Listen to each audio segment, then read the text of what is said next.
우리 오전의 제목이 뭐지요? 오전의 말씀 제목.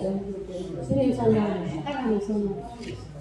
두 분이서 대답하시는 것 같아요. 저한테 대답하시죠. 하나님의 손 안에. 하나님의 손 안에. 여러분 하나님의 손 안에 그동안 있으셨습니까? 네. 앞으로 하나님 손 안에 맡기시겠습니까? 그러면 여러분들 하나님의 손 안에 있다라고 확신하고 그렇게 살아가는 자들의 어떤 표징이 있어요. 어떤 모습이 있다는 거예요. 그것은 무엇이냐? 그것은 사명의 사랑이다. 정말 하나님의 손 안에 있느냐? 그러면 내게 주신 사명을 알고요. 그 사명을 땅에 묻어버리지 아니하고 그 사명대로 살아가는 삶이 하나님 손 안에 있는, 하나님 안에 있는 자들임을 기억하시기 바랍니다. 근데 나는 하나님 안에 있어요. 하나님의 손 안에 나의 모든 생사하고 있어요. 그러는데 내가 사명을 어떤 사명을 받았는지도 모르고 혹시 그 사명을 알면서도 자기 스스로 나 못해요 라고 땅에 묻어버리고 있다고 한다면 하나님의 손 안에서 평안하게 주의 은혜 가운데 살아갈 수 있는 걸 포기한 것과 똑같아요. 여러분 포기하시렵니까? 이거 아멘.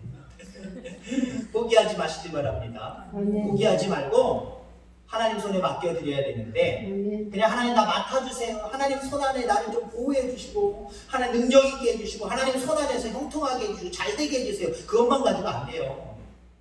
정말 여러분이 사명을 깨달아야 되고요. 그 사명을 감당하는 자리에 아낌없이 시간과 노력을 기울여야 됩니다. 그럴 때 하나님이 그 하나님의 손 안에 꼭 놓아주시고 그리고 하나님의 따뜻한 손길과 은혜의 손길로 그 사람을 이끌어 가세요.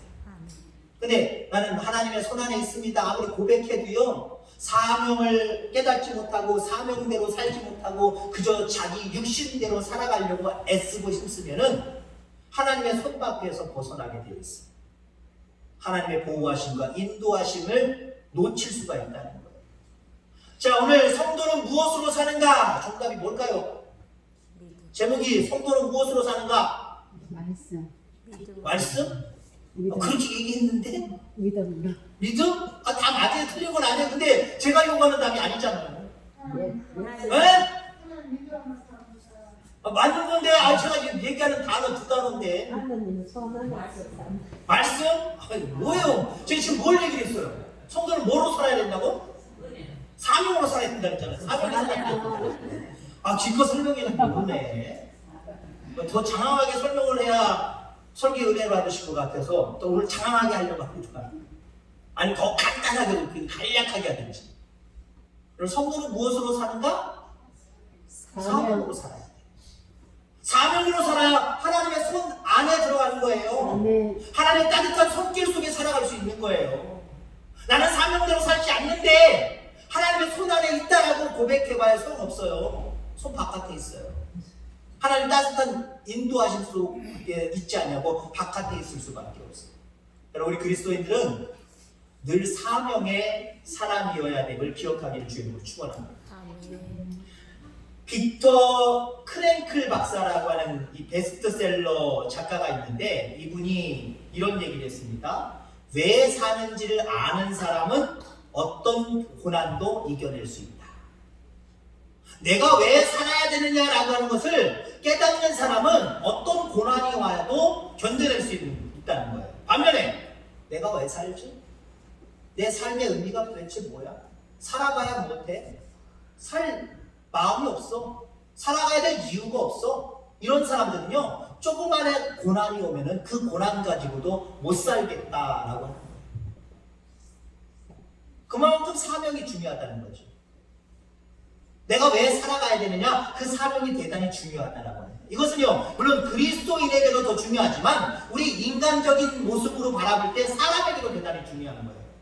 내가 누구다라고 하는 자의식과 나에게 맡겨진 일들이 이런 일이다라고 하는 것을 깨닫는 사람은요, 어떤 상황이 와도 그 상황 속에서 그 상황들을 이겨내요. 공부 얘기해서 미안하다. 니네 지금 시험 기간 얼마 안 돼서 같이 공부하겠다. 쟤네들은 공부하는 게 되게 이상해요. 인정해주고 싶지는 않지만 그냥 인정해주고 있습니다. 자기들끼리 막 전화해가지고 전화로 막 공부를 해요.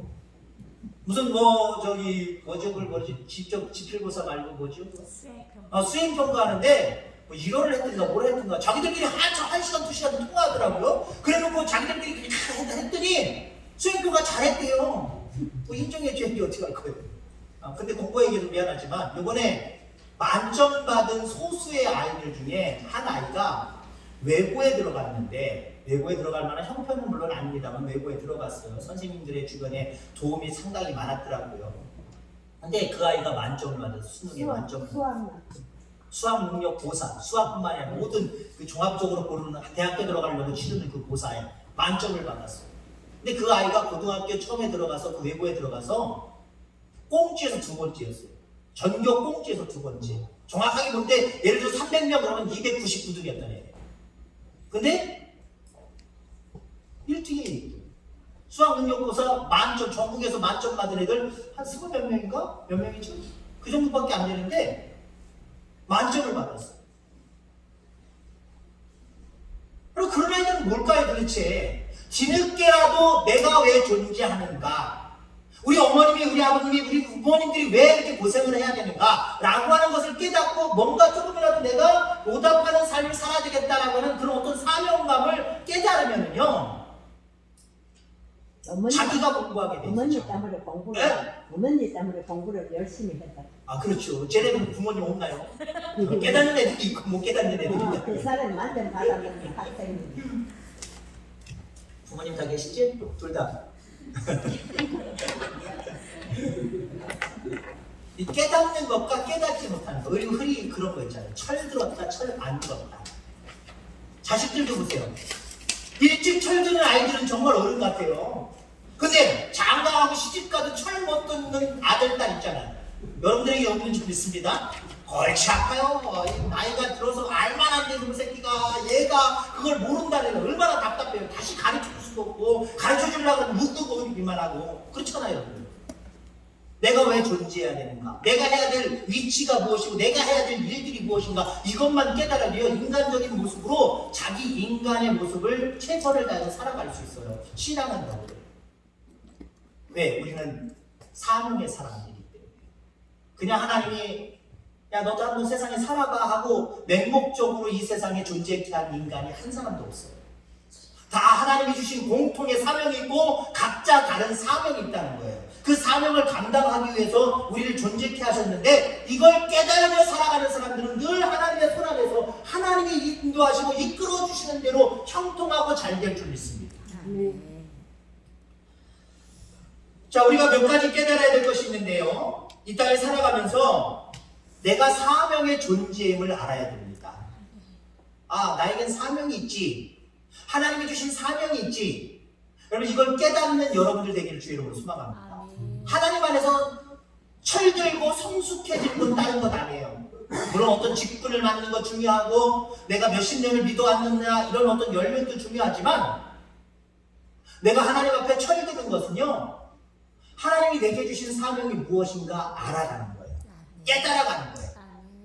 그게 여러분들 신앙의 성장이고 성숙임을 기억하게 되기를 주의 이름으로 소망합니다. 우리 모든 인간에게 주신 사명이 있죠. 창세기 1장 28절에 보니까 하나님이 그들에게 복을 주시며 하나님이 그들에게 이르시되 생육하고 번성하며 땅에 충만하라. 땅을 정복하라. 바다의 물고기와 하늘의 새와 땅에 움직이는 모든 생물을 다스리라. 땅을 다스리는 게 우리의 사명입니다.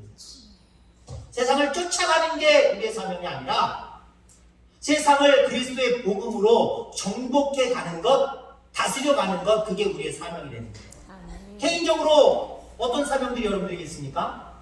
개인에게도 주신 사명이 있어요. 바울은 자기 자신의 사명에 대해서 이렇게 이야기합니다. 에베소서 1장 4절입니까? 곧 창세전에 그리스도 안에서 우리를 택하사. 우리를 택하셨다는 거예요. 뿐만 아니라 더 구체적으로 뭐라고 이야기하냐면 우리는 그의 만드신 바라 그리스도 예수 안에서 선한 일을 위하여 지으심을 받은 자니 이 일은 하나님이 전에 예비하사 우리를 그 가운데서 행하게 하려 하십니다. 자, 여기에 보면은 우리를 만드셨다. 그리스도 안에서 선한 일을 위하여 지으셨다. 라고 이야기하는 모습을 보게 됩니다. 하나님이 우리를 만드셨다. 여기 만드셨다라고 헬라어는 포이에바입니다. 포이에바. 시. 여러분 시 알잖아요. 학교 다닐 때 배운 시. 여러분들 우리를 만드셨다라고 이야기하는데 그 시가 바로 만드셨다라고 하는 의미가 시라는 의미예요. 우리를 만드셨을 때 우리를 시인 같은 존재로 만드셨다는 거예요. 그 말은요. 여러분 한 주제를 놓고 글을 써도요 사람마다 다 달라요. 여러분들에게 종이를 줘서 꽃에 대해서 여러분들 느낀 대로 한번 써보세요. 시를 한번 작성해 보세요. 그러면 다 똑같지 않아요. 다 똑같지 않아요. 어떤 사람은 하얀색 꽃으로 색깔만 가지고요 하얀색 꽃으로 설명할 수도 있고 핑크색으로 할 수도 있고 빨간 걸로 표현할 수도 있고요 꽃을 안 보고 옆에 이파리를 푸릇푸릇 초록게 빛깔 이렇게 표현할 수도 있고요 각각 색깔 하나만 놓고도요 각각 다르게 표현해요.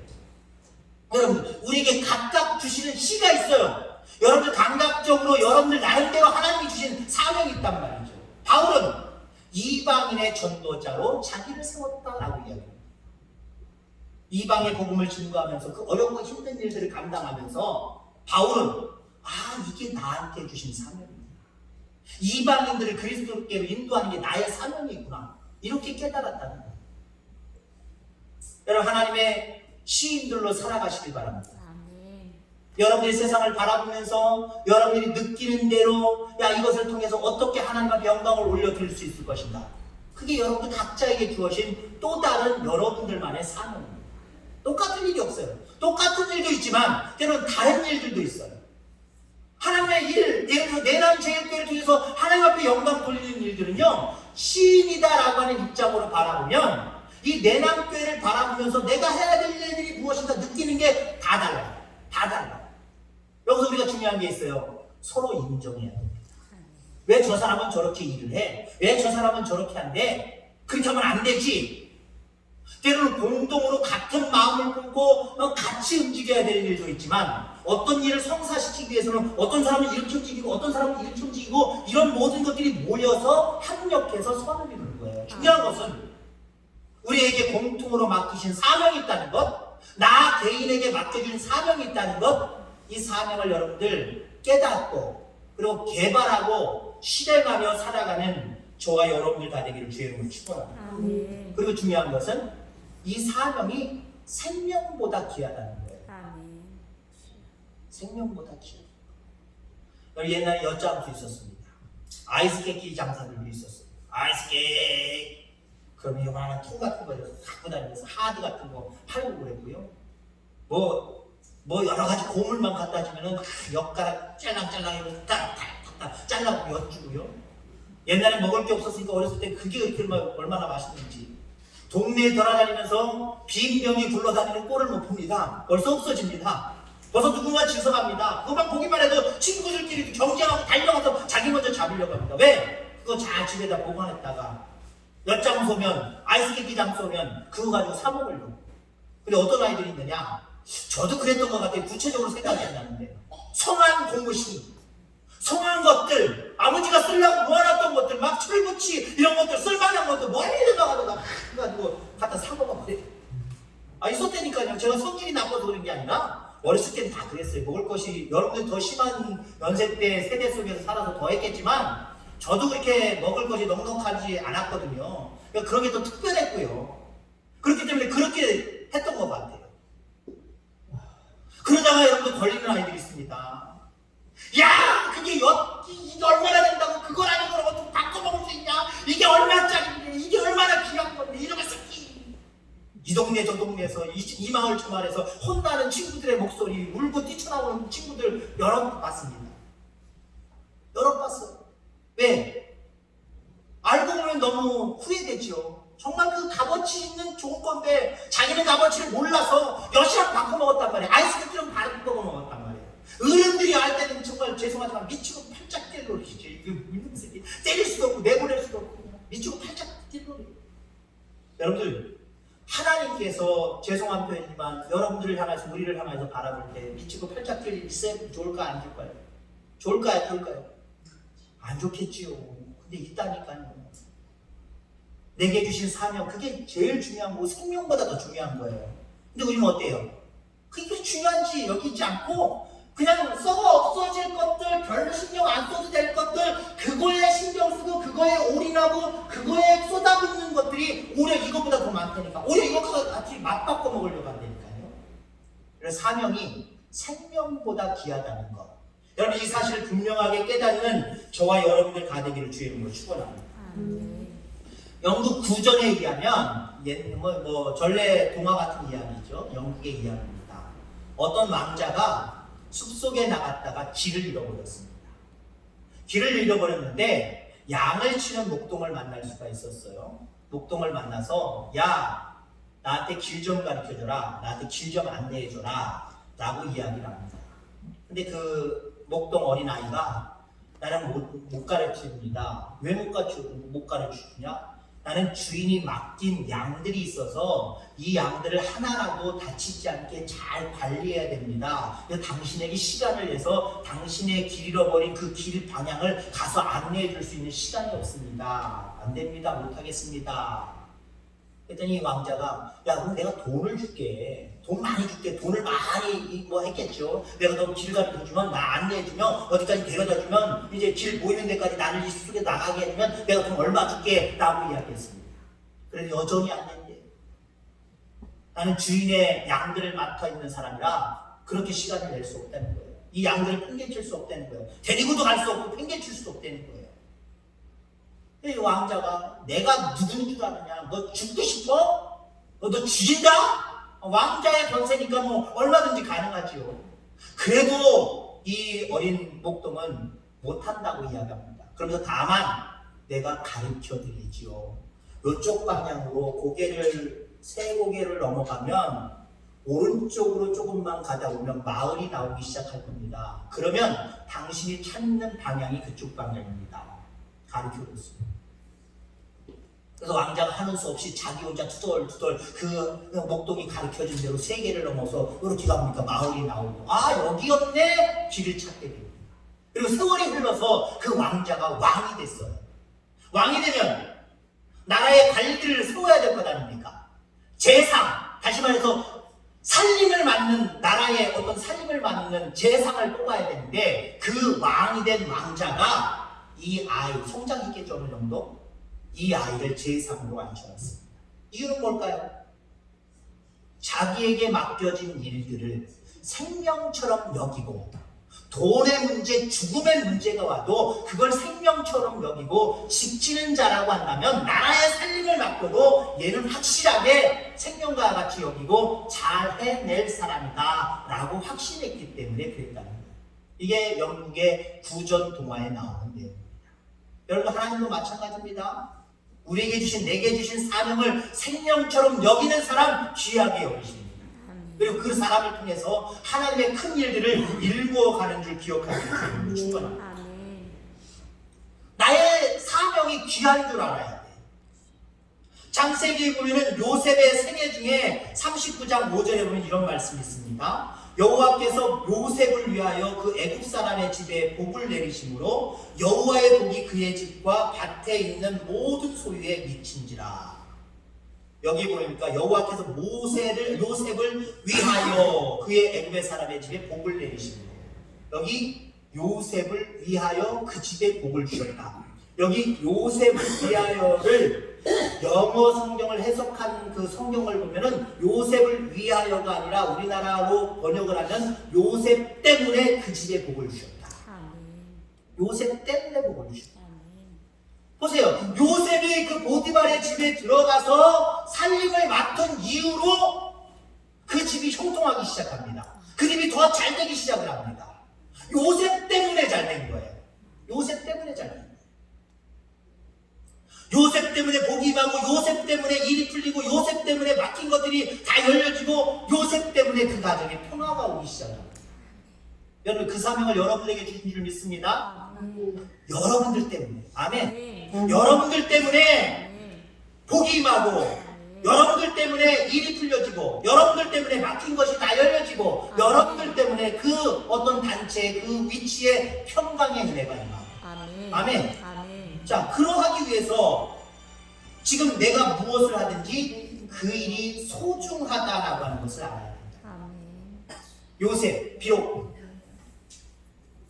노예 같은 존재로 팔려왔지만 그 집에서 내가 하는 일이 소중하다는 것을 깨닫는 사람이에요. 그래서 아유 내 팔자야, 내가 왜 이런 데 팔려와야 돼? 나는 꿈이 있는 사람인데 아버지 집에서는 정말 귀하게 좋은 옷 입고 정말 종을 오히려 부릴 정도로 살아가는 사람이어야 되는데 내가 왜 이렇게 살아야 돼? 아이고 내 팔자야 하고 내가 왜 이런 일들을 해야 돼? 내 팽겨치고 기중하게 여기지 않았다고 생각해보세요. 맨날 보디발 주인에게 욕 들어먹고 매맞는 종이 되지 않았을까요? 그 집의 일들이 그렇게 형통하게 되었을까요?